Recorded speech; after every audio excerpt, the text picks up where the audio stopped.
Mesdames et messieurs, bonjour et bienvenue sur la RTV. Nous entamons ce flash par un forum, celui de la jeunesse de la Tapoa dans la région de l'Est. L'association Jeunesse Unie pour le développement de la Tapoa a organisé du 7 au 9 septembre dernier son troisième forum sous le thème « Gouvernance locale et développement socio-économique de la Tapoa. Quel rôle de la jeunesse ?» Pour les participants, il s'est agi de faire le bilan des actions déjà menées et d'élaborer un plan d'action. Et comme il fallait s'y attendre, la situation sécuritaire de la région de l'Est a été abordée au cours de cette rencontre.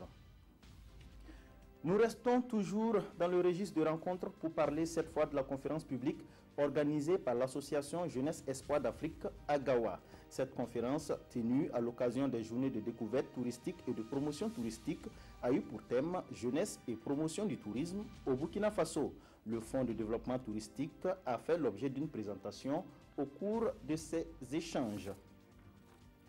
À l'international, le mouvement MeToo, ou Moi aussi en français, continue de faire des vagues. Cette fois-ci, c'est le patron de la puissante chaîne de télévision aux États-Unis d'Amérique, CBS, qui en paye les frais. Après une deuxième série d'accusations d'abus sexuels, Leslie Moonves démissionne de CBS. Dans un communiqué, la chaîne a annoncé le départ avec effet immédiat du PDG après 15 ans passés aux commandes.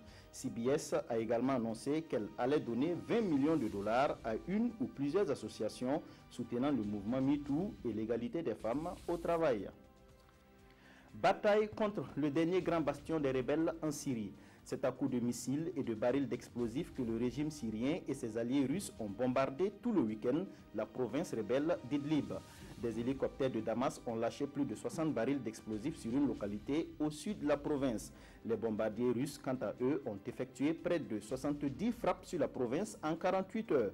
Au total, une quinzaine de personnes auraient été tuées. Cette offensive intervient après l'échec des négociations entre la Russie, l'Iran et la Turquie, partie prenante de ce conflit syrien. Voilà, c'est tout pour ce flash. Je vous souhaite un bon début de semaine.